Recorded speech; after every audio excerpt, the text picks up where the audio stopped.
Raise your hand if you have ever shared your Netflix password. Yes, me too. But Netflix is now cracking down about this password sharing, and that makes everyone talking about this.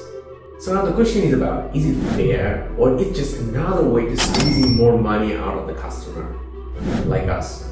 So now let's break down this Netflix password crackdown issue, and as a business owner or business leader, what can we learn from this situation?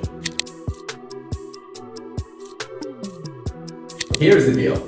The Netflix used to be super chill about their password sharing. Even years back, they tweeted, "Love is sharing a password." But in just fast forward, in few years, now they completely changed their stance about password sharing, and now they're saying you should pay for it. Now they have introduced a policy to block the account sharing unless it's not in the same houses, unless you are willing to pay extra. And I'm not just making all this thing up. The users has been very vocal about this one in social media and blasted the Netflix for doing this policy change. When you say this one, it's a big money grab, particularly the time when everybody is aiming to save a few bucks from their pocket. Netflix claims it's all about ensuring that their users pay their services fairly, particularly the time Netflix is investing more on their original content. Variety and Vanity has covered this crackdown in all possible angles, and they have clearly analyzed how this new change of the policy of Netflix and helping them to generate more revenue. Other side, a group of experts also arguing about this one, that this change in policy can push a lot of loyal customers away from Netflix because they start to feel they have been nickeled and dimed by Netflix. It's a classic case where it's all about business interest and customer satisfaction. Well, some group of customers are willing to pay more extra bucks for keeping sharing their accounts, but other group of customers start to look for alternatives. The point is about there is some alternatives like HBO, Disney Plus, you name it. So after all, in business, the competition never waits to happen. It's already always there. So what can we learn from these Netflix moves as a business leader or even HR leader? So I'm going to share with you top 3 takeaways from me personally so you can utilize on your journey as well.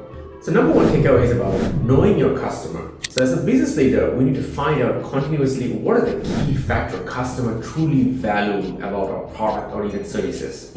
The point is about those things should never change. Like an example, I personally used to value the Vietnamese banh mi, which used to be sold in Highland Coffee. And now I spend probably a lot of my Sunday and Saturday morning eating that banh mi into the store. And that was one of the fundamental reasons I used to go to Highland Coffee. But now I don't. Why? Because a couple of years ago, they stopped selling that banh mi into the store and they have introduced a new product and services which is called a clean banh mi, which is like a pate. And that's exactly why I never go there anymore. So that is going back to the same situation is about. As a business leader, we always need to know what we really value for the customers, what they really like about our product and services, and we never make a change. If you want to make a change, you need to get better. Second key takeaway is about change is inevitable, but matter is the approach. Netflix have to adapt in this changing world and changing market, but the matter is about how they roll out that change. So in HR, when you roll out any particular changes about the policies, the transparency and communications about those changes matter a lot about how fast the workforce or the team can adapt and utilize in their own favor for a greater good for the company. So the goal is about not just drop a new policy to the teams or to the customer, but explain clearly why and never forget one key factor into it. And more importantly, highlight the fact where it should be saying this one, what is it in for them? Because that is very important. The third keyword is about balancing between the goodwill and the profitability. Just like Netflix, many other companies struggle about their product and services goodwill, user satisfaction, customer satisfaction versus the profitability which they need to report to their shareholders.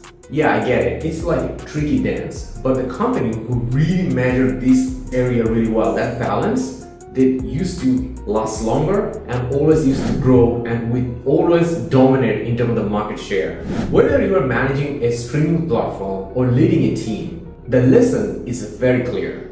Knowing your audience, communicate very clearly with them, and balancing the interests of different parties is the key. It's about finding the sweet spot where all the involved party wins together. Like this, what you're hearing?